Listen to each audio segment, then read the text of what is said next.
laay di nga xam ne 2014 ou 2022 wala. nuyul ma maa ngenaar. sàcc. bu baax. l'honorable député Aminata Kanté ñu koy nuyu. ñu ngi woon sa dajama keroog. jaajëf kon nag Mamadou Fofana. da nga fay doxee dem.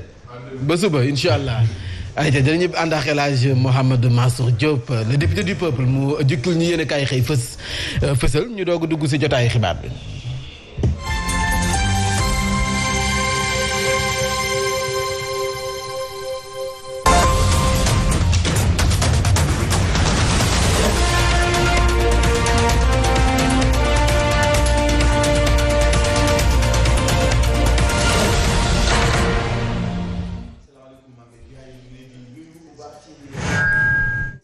lu jëm ci affaire marché bu bees Cour suprême daal di nay suspendre décret bu réfactation bi ñu joxoon commune bu Wakhinane Nimzatt ba Racine Talla jiite delloo na marché ba luy du mairie bu Djiddah Thiaroye Kaw moo tax maire ba daal di na koy rafetlu ma ngay déjà di wane mbégteem te ne am nañu ndam. dinañ wax itam ci week-end bi saf lool ci wàllu politique ca diwaanu Fatick waa Benno Bokk Yaakaar nee nañu mukk doon candidat wu Mactar Ba lu ko mooy fu mu jaar ñu tëcc ko Tiwaawan itam coalition gëm sa bopp fesal nañu seen candidat lu may loolu itam Darou Salam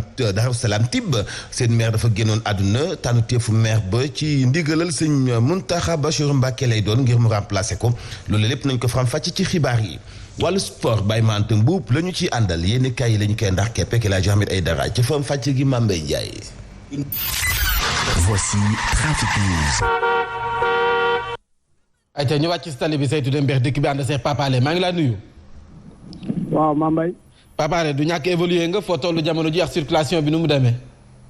voilà merci beaucoup Mambay di wax ne rek sànq jaar nañu sur l'autoroute précisément sur l'axe école Mariama Niass vers l'échangeur d'Anne foofu la tey pas trop de soucis certes il y a des ralentissements mais mun ngeen fa jaar daal di wéy seen circulation mais une fois ngeen dépassé l'échangeur bu Anne vers Colobane jàpp centre ville foofu la yéex na ndànk-ndànk ngeen progressé ay oto yu bëri ñoo ko choisir bu dee nag rond-point Stade de Marie c'est là-bas aussi tout autour du rond-point ça surtout au ralenti rawatina nag ñi nga xam ne ñoo bay ko Marie ci boppam bu dee nag da ngeen génnee du côté boulangerie Capa vers l'échangeur d'Anne doore ko nag parc ban jàpp service technique foofu la moom amul benn jafe-jafe c'est complètement dégagé pour l'instant Mambay. C'était Trafic News. jaajëf Papa Alé du ñàkk laata ñu ndar képp bi la jotaay daan jokkoo tax yow waxtaan wi dañu koy door ànd ak le député du peuple El Hadj Mouhamadou Mansour maa ngi laa nuyu. maa ngi lay fay bu baax maam. sant yàlla. week-end bi baa noppala ko. waaw ça c'est bien passé. dem lakk picc. waaw non week-end bi lekk mu picc maa ngi woon Tiwaawan. Tiwaawan nga def ci waajtaayu gàmmu gi. macha allah champ des courses doon. waaw lañ doon seetal waaw. ah macha allah tubarkalla gàmmu gi moom. tarkal ay ak Birahim Diadji Touré la ñuy àndal ci waxtaan bi door ko wax naka la nga xam ne moo yees ci marché bu bees ba nga xam ne Cour suprême dafa annulé décret wala sax décret ba nga xam ne moo doon tax ñu jël marché bi yóbbu ko Wakhinane Nimzatt ci découpage bi yees bi nga xam ne ameloon nañ ko ci diwaanu Ndakaaru maire bu Djiddah Thiaroye Kaw nekkoon amatina ndam gannaaw ba mu yoree kon nag notification bu Cour suprême Cheikh Dieng ay kàddoom ñu teewlu ko wax nanga ko baka yëkkoo. Président Macky Sall ba muy def découpage ci Kër Massar da cee profito coqatiwaat marché bu bees yóbbuwaat ko Wakhinane Nimzatt waaye ñu ni ko président Macky Sall sàcc ndënd yomb na waaye foo koy tëggee moo jafe. barki démb la ma président Cour suprême envoyé arrêté ne ñu président Macky Sall daa bëggoon foqati seen marché wante def nañu un arrêt de la Cour suprême pour suspendre l'exécution de la mesure. moo tax su ma déggee ñenn ñaan dañuy transhumé ndax dañoo bëgg liggéey ma ne ñooñu dañoo amul courage ndax un maire courageux un maire bu xam fan lay jaar du président Macky Sall du gouvernement ñoo ko mën a tere liggéey. ngoog marché bu bees delloo nañ ko waa Djiddah Thiaroye Kaw El Hadj mu mel ni kon cette fois-ci Cour suprême moom amul luñ leen di ŋàññe. amul mbetteel parce que ñëpp xamoon nañu ni foofu la mosoon nekk xam nga ba till ne bukki mënoo ma ñoo ni rëgge mañ te gënoo ma gaaw ëpp ma doole daa fekk mu jege ay paxu wel boo xam bu amul pexe dugg ci paxu wel ay pax la yaatu yoo xam ne wel da koy gas ci àll bi 3 mois après mu tuxu dem faneen day yàq tool paxu wel moo ko réew mu amul njiitayam day dem ba yàqu foo laal day metti secteur boo laal day metti koo xool ku bokkut ak ku solu couleur bi yow bi nga gëm. mu jàppee la ennemi ba noppi tam la. Sénégal daanaka ci foofu la xaw a toll. maam Cheikh daanaka wax ni daara ji yàgg poxibel ñooy am yóbbu fa sa doom sax wóorul. Sénégal fii tey ñi am vision tey xalaat ak néew ñu ngi xalaat seen doom am bac ba ñu génne leen réew mi. wax ma ban secteur moo dox daanaka dafa soppaliku pox mu wel marché bu bees ñun ñi doon tas xibaar yépp xamoon nañu ni mais moomeelu Jidda Caaroy Kaw la woon. donc bu yoon ñëwaatee àttewaat yoon vraiment mënuñu lu dul rafetlu ko benn ñaareel bi ci des aussi féliciter encourager docteur Cheikh Dieng. ci détermination bi engagement bi yokk popularité am jom ji liggéey bi gis nga affaire bi aajuwul campagne. maire yi nga xam jotoon nañu nekk maire ba noppi aajuwul ñuy campagne nañuy def seen bilan rek waaye kii nee naa marché bu bees li muy indi ci ay retombées rek ba taxoon ñee bëggoon cee tax bu yoon attewaatee jox ko donc war naa jox confiance aw askanam ci la mu fay liggéey fan yee passé def na benn rapport ci école am moom moo fi njëkk a osé ba muy dimbali ay écoles yi nekk ci commune am. li nga xam mooy double futur xam nga annoncé woon nañu ko fi Birahim bu waxtaan ci sax nga xam ni am na foofu ci Caaroy benn classe bu téeméeri élèves di jàng téeméer matin téeméer soir loolu doon lu doy waar Dakar defoon nañu fi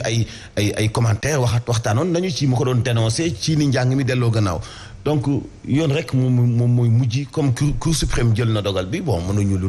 dul rafetlu ko te ñu àtt dëgg yi meloon gis naa benn station bu ñu tabax diggante campement Ngexo ak Ngëriñ ba léegi mënuñu koy inaugurer parce que Sindia nee na moo ko moom Ngexo nee na moo ko moo tax seen découpage bi acte 3 bi nii indiwul lu dul ay sikkim yu fasto justement wàllum découpage boobee lii dafay firnde ne kon bëri na ci ay rëq-rëq yu nga xam ne buñ ko waxtaanee woon au début dinañ ko defee geneen waaw xam nga acte 3 de la décentralisation dafa am yoo xam ne dañu ne ni dafa consacré lii di communes yi yenn ci ay jumtuwaay ak ay matuwaay yoo xam ni war nañu ko am ngir mën a seen koom mën a ñoŋ ñu mën cee jàppale seen askan. gis nag raison wu acte 3 de la décentralisation muy de acte bu njëkk beeg yëpp lu ko taxoon a jóg mooy fexe ba commune bu nekk. nga mën a am ay ressources financières yoo xam ne dina mën a jàppale la nga bëgg a def ci sa biir commune ci wàllug ay jumtuwaay ci wàllug ay tabax muy jëm ci école muy ci leneen ak leneen nga mën ko ci am mais bu fekkee dañoo jël politique dugal ko ci dafay indi jafe-jafe boo xoolee jafe-jafe bi amoon foofu ci Djiddah Thiaroye Kaw moo am ci yeneen i gox yoo xam ne dañ naan ni dafa war a am délimitation wu commune bi wala collectivité territoriale bi territoire suñu territoire fii la yem mais donte seen territoire xam nañ fu mu yem mais dañ la naan ni marché bi li indi coowal mairie ville Dakar mooy dañ naan ni ñoom moom marché bi wala ñoo war a moom marché bi comme marché Sandaga coowal Sandaga loolu ko indi parce que ku ci nekk yaa ngi xëccoo mairie Dakar Plateau na nii bu dee dañu ko xoolee donc ci acte 3 de la décentralisation sama territoire communal la Sandaga nekk man maa ko war a moom donc ba ci retombé yeeg yu mel noonu waaye bu ñu demee ne la ville bi moo ko war a defar léegi nga naan kan moom ndax mairie ville bi moom wala mairie Dakar Plateau moom débat boobu dégg nañu coow li nga xam ne am na ci c'est valable également ci marché bi nga xam ne moom mooy marché bu bees bi nekk fële ci Djiddah Thiaroye Kaw Cour suprême deful lu may xool li nga xam ne moom mooy texte acte 3 décentralisation texte décentralisation de manière générale pour mën a féetale marché bi fa mu war a féete fa mu war a bokk nañu dindi politique ci wàllu woowu bu ñu ko dindee c'est pas parce que Mansour est maire de Ngexox nekk opposition que maire gox bi mu dendal nekk pouvoir ne ni marché ba nekk ci seen diggante da koy foxati pour profiter ci moom pour mën cee def après benn bilan nañ dindi politique bi te jiital population yi ci wàllu woowu. yitte askan wi ayca ñu àddu jëmale ba tey desendeex maire bu Djiddah Thiaroye Kaw xam ngeen ne mi si ab ndaje la yëkkati yooyu kaddu ndaje moomee moo di cérémonie de clôture bu juróom-benneelu édition cours de vacances yi nga xam ne dañu ko fay wootaat mu jot ren ji nag ñeenti junni yu toftal téeméer ak fanweer ak juróom-ñett ci ay ndongo la ñu ko jagleeloon ngir nag taxaw leen laata ubbiteg l'école ji xanaa di leen fàttali it ne soxal ubbiteg l'école ji administration bi tey ji la ñuy dellu ca classe ya Cheikh Dieng nag sa ndajama dikkaat na ci CM bi nga xam ne dañu ko fa doon tabaxaat te nee na du politique taxul woon ñu daal di koy maanaam liggéey ba daal di taxaw ñu teew lay kàddoom ba tey na nga ko baka yokku 4138 élèves yi nga xam ne bokkoon nañ ci am nañ yaakaar ni bu école ubbee ñoom am nañ avance ci yeneen élèves yi. mairie Djiddah Thiaroye Kaw dafa def de l'éducation une priorité ñu dem école Cheikh Tidiane Anne daaneel ñetti classe yu màgget ya fa defoon tabax ko ñetti yeneen salle de classe yu bees tax te mandat prochain dañ ko yëkkati premier étage tàmbali woon tamit benn collège ak sunu partenariat bëggoon ko defee fële ci Amdalaay Bagdad am politique bu ci rax ci wàllu ay responsable APR la ca nekkoon réglé nañ ko. deuxième mandat Cheikh Dieng dina leen tabaxal un collège flambant neuf. kàddu yu tukkee si Cheikh Dieng maire bu Djiddah Thiaroye Kaw leneen lu soxal bi la jotaay xibaar moo di mbiri D-Média xam ngeen ne kon réaction yi bari na lool ak ñi leen di jàppal tànk yéen ci ay communiqué saa su ne ñu ngi koy gis bi la yoon nag waa gëm sa bopp te ñu féete sa mbuur ñoom ñoo taxaw ngir nag ñaaw lu ni mel nee nañu nag soo gisee mbir yi du leen dul ak singali te nguur gi Bougane Gueye Dany njiital kër gi ci boppam la bëgg faagaagal Fama Thiam yor seen kàddu ñu teewlu ko. fan yi gis nañ ne état du Sénégal mi ngi ci tànk gor benn leader boo xamante ne ni dooleem ak xam-xamam kese moo ko tax a jóg muy président Bougane jaarale ko ci fan ci D-Média bi nga xamante ne ni maanaam lu cay liggéey ci ay doomu aadama kenn xamul lu mu day te foog naa ñuy wax ne président Bougane pion wu Macky Sall la ragal naa ab pion doo ko toppee nii boobu ba léegi di acharné wu ci kawam te boo xoolee preuve yu ñu génne yëpp ñëpp gis nañ ne président Bougane ak entreprise am amul dara loo xamante ne moom la yoreel nguuru Sénégal ci ay wàllum impôt waaye nag nekk na jafe-jafe yoo xamante ne ñu ngi koy nakarlu. muy waa gëm sa bopp seen PTS Mbour El Hadj ni ñu ko gisee si yéen kaay groupe des médias Ousmane Sonko moom it nee na mbiri lu dul politique lalu ko montage politique la ngir liquider Bougane Gueye Dany Déthié Fall wax na ci Thierno Bocoum également noonee la gisee mouvement Y'en a marre Malick Gakou bu grand parti Birahim Sànq yaa ngi koy wax Madani si bu yor di yëngu ci wàllu mbalit meex lu ni xeetoo waaye it waa ànd gësëm ñoom it def nañu seen communiqué nitu dëgg ñoom ñëpp ñu ngay jàppal tànk groupe des médias ndax dañoo gis ne ay liggéeykat ci boppam ñoom ñoo ciy fëskee ne sonn. moo tax ñun dafa jaadu sax ci ñun groupe des médias chaque jour ñu benn communiqué pour gën a leeral nit ñi liy dëggal ñoom seen ay kàddu ci ni acharnement la Mambay juñu naa ko fi weekend semaine bi passé dafa mel ni dégguñu ma bu baax dama ne groupe des médias fay na impôt dafa fay impôt ba jot ay kitusam même 4 inspecteurs impôt et domaine ak benn contrôleur bi nga xam ne moo tax muy 5 ñoom lañ désigné woon pour ñu càmbar groupe des médias li mu liggéey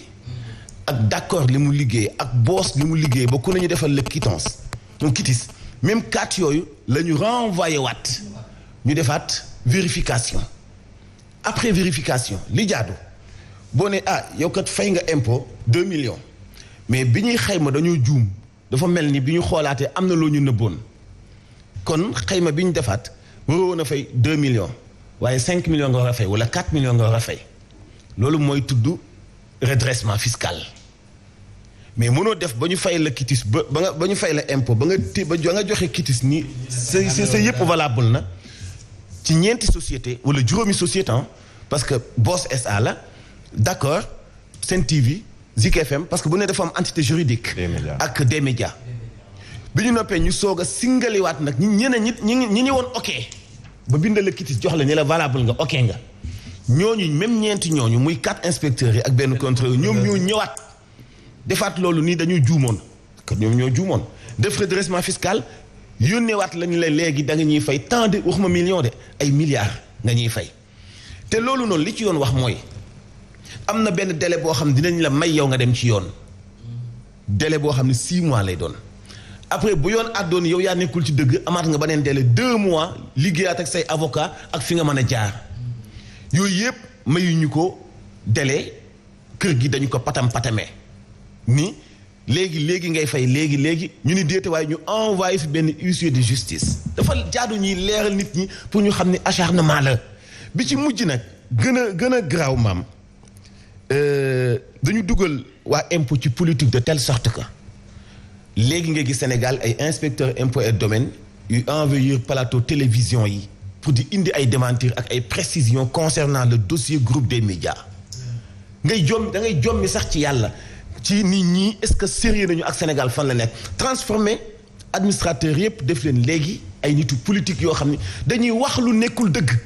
parce que mënoon ni lii baax na ba joxe kayit wala ko at ni baaxul ba noppi yokkaat ci bu kenn xamul ba noppi mayewoo benn délai fi may jeexale maam pour wan ni kayit bi lépp ay li ci ëpp ay kàcc la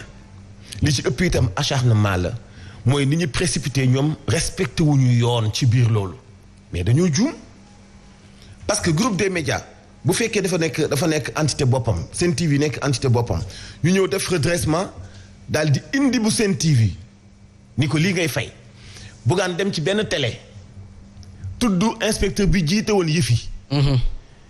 jëfandikoo baatu xale bu la tooñee da nga koy jëllu duma bàyyam beneen inspecteur dem ci beneen télévision di tontu buggaan ni loolu dañ ko jàppe comme insulte moo gën a tàngal seen xol ñu accéléré beneen redressement indi fisc bu Zik FM ak bu D-Média xam nga loolu dafay gën a graaw dafay laaj ñu defal Sénégalais précision yooyu na ñi naan fay impôt ña buggaan fay ne impôt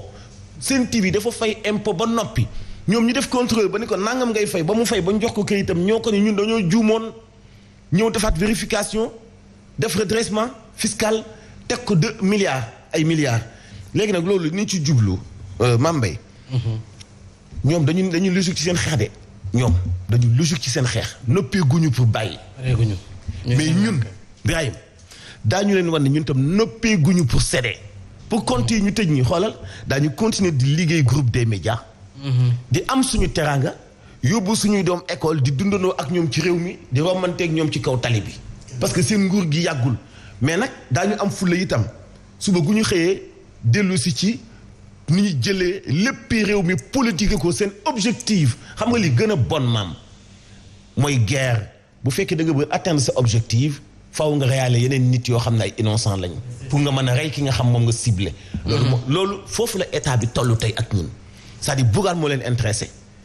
kon ñun bu ñuy souffrir ak suñu famille seen yoon nekku ci nañu atteindre seen objectif ba noppi seen cible ba noppi état ñu éliminer ay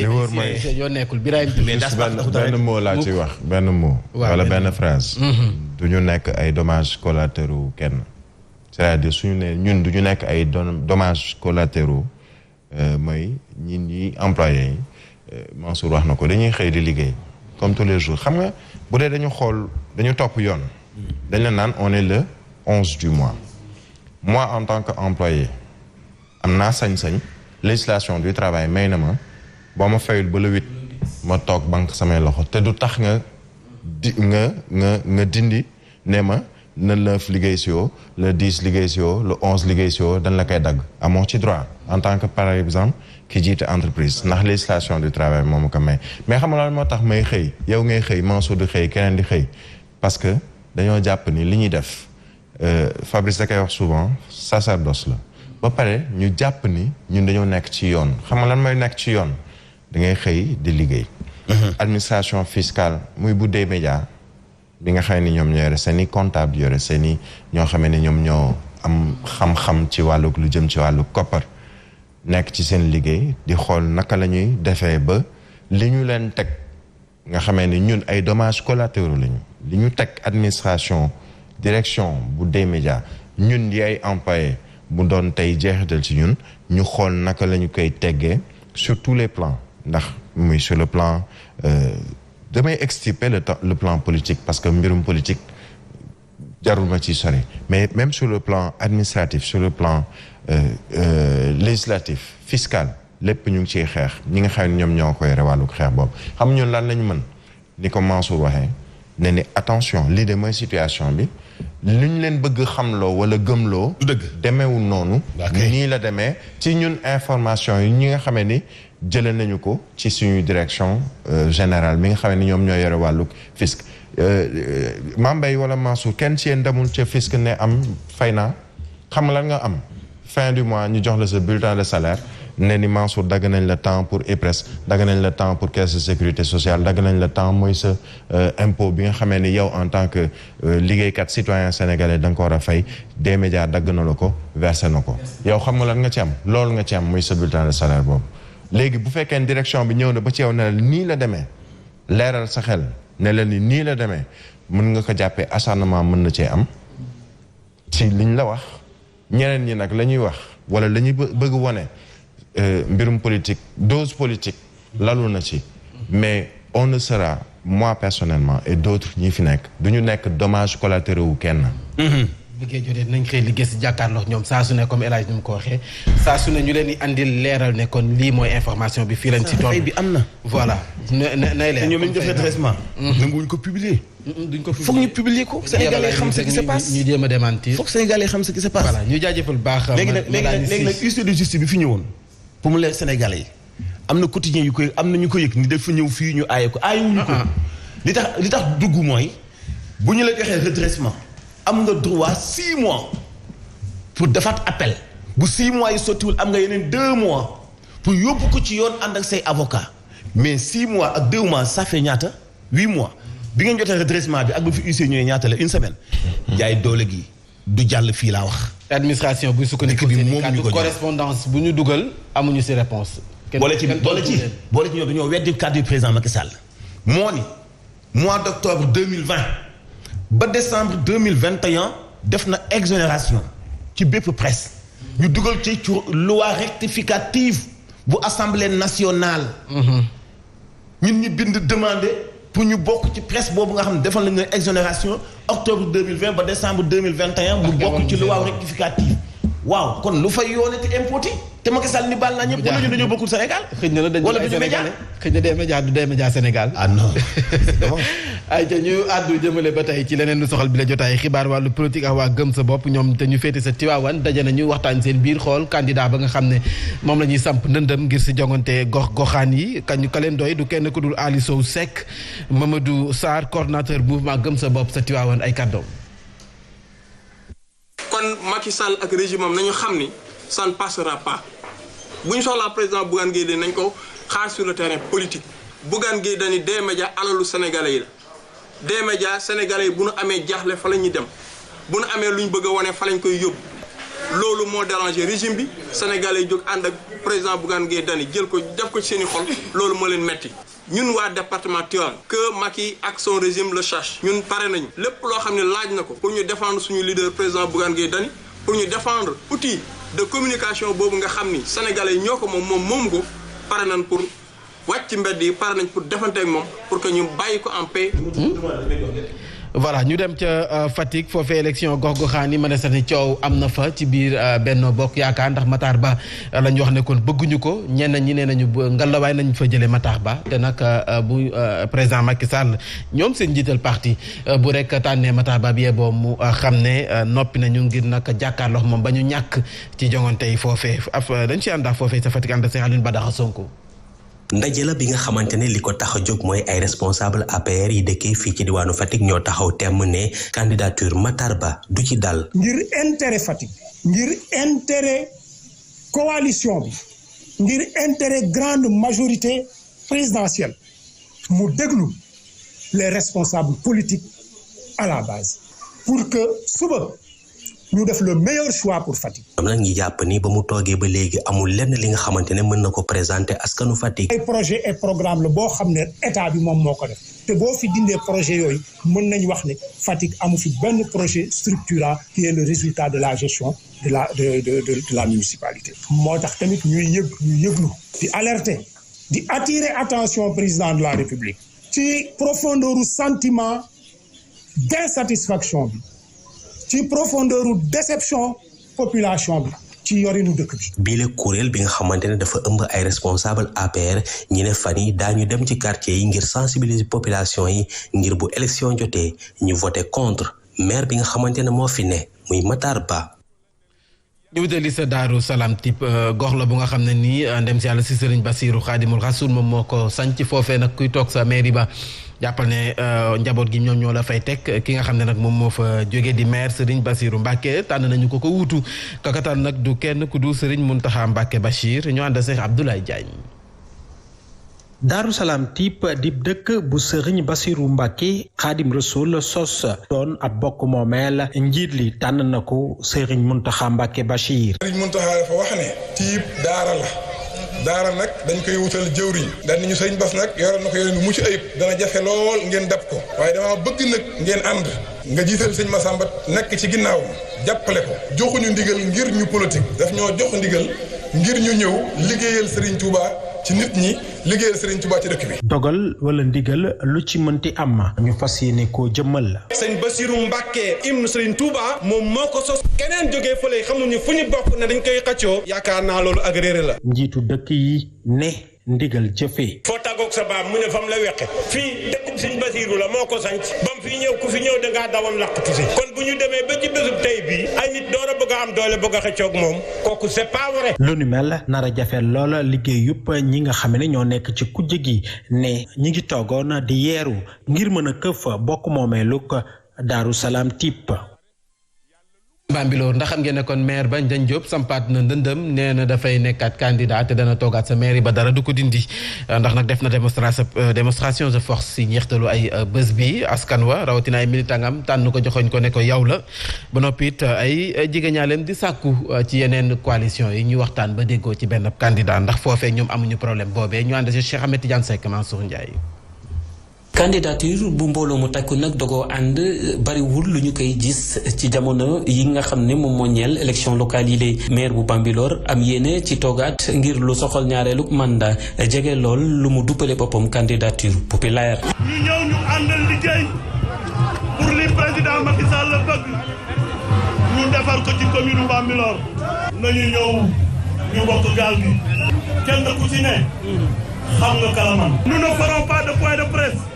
pour attaquer qui que ce soit, pour demander au parti de nous investir. Nous montrons à la face du monde ce que nous avons fait depuis 2014. ñu mun teew ci meeting ba ministre d'État Ismaïla Madior Fall di candidat ci mairie ville bu Tëngéej ca jàpp ne ci collectivité territoriale yépp nag faaw seen ak coalition am lu ñu duppee candidature diisoo ak déggoo. collectivité locale bu nekk muy commune yi muy département ñu waxtaan. suñu waxtaanee ci suñu biir ba am li muy wax des candidatures consensuelles. il faut ñu ànd il faut ñu am ay liste unique suñu demee ay liste séparées il y a des risques. yëngu-yënguy politique yi tàmbalee yëg ci commune bu Bambilor xam ne sax foofee enjeu yi dafa bari lool ci li soxal joŋante élection locale yi lée. voilà ñu gis ko sa Fatick gis nañu ko également sa Bambilor Louga également loolu lañ fa nemmeeku maire ba la ñu fa bëgg jëlee monté de ñoom ñëpp ñoo bokk benn coalition li ci wute kay mooy Bambilor maire ba ci boppam la ñu sampaat élage wala ma jox Birahim Touré mu comme te dafa bëgg def. bon Bambilor bon Ndiagne Diop bon wane na def na démonstration de force mbooloo mi ñëw nañu fa donc ñooñu ñëpp bu ñu nekkee ay militants xelam mun na dal xëy na. gis nañu Ismaïla Madior Fall ñëw na ci wetam. waaw Ismaïla Madior Fall il faut mu xool ci dëkk yi wër Tëngéej maire yi fa am doole loolu système la ci wàllu politique. waaw donc moom présence am dafay wane doole bi nga xam ni Ndiagne am na ko ci département bu Rufisque. kantaan ak yeneen Fatick Louga amu ci defar amu fi yàq ñoom caaga. ñoom caaga nañu lijjanti dund askan ak jafe-jafe yi ceeb bu yokk bi mais seen i sànnante su ñu nekku ci boo demee Louga ku fay xëccoo Mamadou Diallo ak Moustapha Diop. mais bu normal amoon du ñu xëccoo nekkee nu ku nekk wan li nga defal askan bi nga fi nekkee ak léegi bi ñu la dénkee ñun li ñu moom waa Sénégal ñun bi ñu la dénkee ministère. ñun dénk la maire ñun dénk la impôt et domaine dénk la ay opportunités ki possibilités yoo xam ni mënoon nañu ko jox beneen doomu Sénégal. yow qu'est-ce que t'as fait ñun loolu dong lañu leen laaj bu dee Fatick la même chose seen xeex nañ ko xeex foofa. nañ ko def seen potum biir. waaw ñun du loolu moo ñu yitteel fu nekk nii souffrance su Sénégal yi ak école bi ubbi. ak école yi nekk ci biir ndox mi. maa ngi gis démb benn professeur arabe oustaz Mor Loum mu ngi def benn éditorial benn chronique bu am doole ci langue arabe ci Facebook bi di interpeller gouvernement bi mu wàññi inscription élèves yi ci école publique bi. pour jàppale ko way jur yi dafa cher yooyu moo gën nekk farata. ñoom ñoo xam de ñoom waa pouvoir bi seen xëcc ci seen pouvoir ñoo xam ne kon nag Birahim ñu bëri doon nañ ko xaaran coow li nga xam ne moo am ci investiture yi rawatina ci ak coalition Benno Bokk Yaakaar. waaw ci coalition Benno Bokk Yaakaar ci coalition yëpp lañ ko mën a waxee day am ay tractation ngir wàllug collectivité territoriale ak élection yi ñu dëgmal. C'est tout à fait normal ci parti politique wala coalition boo xam ne ni bu ñuy wax coalition dafa boole plusieurs partis politiques ku ci nekk tamit li ñu naan essence su parti politique wala objectif u parti politique mooy dem ci ay élection muy locale législative wala élection présidentielle moo tax parti politique di dund di juddu léegi bu dee da nga boole plusieurs partis politiques ci benn coalition faw moom xëccoo am na ci yenn coalition yoo xam ne li ñu woowee choc des égos sax dafay am ni maanaam ku ci nekk naan ni kii du ma jiite ci gox sàngam waaye li tax ñu ne ni élection territoriale waruloon a am na fu ñuy toll du ab yenn coow yi mooy dañu jàpp ni élection base la maanaam kon tey boo demee fii ci Bambilor base bi muy population yi ñoom ñooy plébiscité nuñ ko mën a waxee kan mooy doon seen candidat wala kan la ñu fas yéene jàppale su ma nekkoon Macky Sall ci coalition Benno Bokk Yaakaar wala beneen jiital beneen coalition muy gëm sa bopp muy feneen ak feneen dama leen naan ñoom ñi nekk ci base bi di xëccoo pour fenn mais nañu ku ci nekk na dugal sa candidature léegi comme primaire lay doon parce que élection territoriale yi loo am doole ci li fës mais sa doole yëpp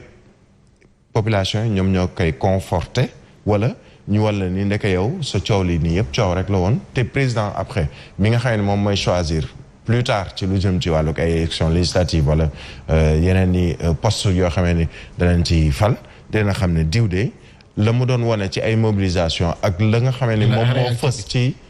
urne yi du benn foofu day def choix am de manière très claire c'est valable également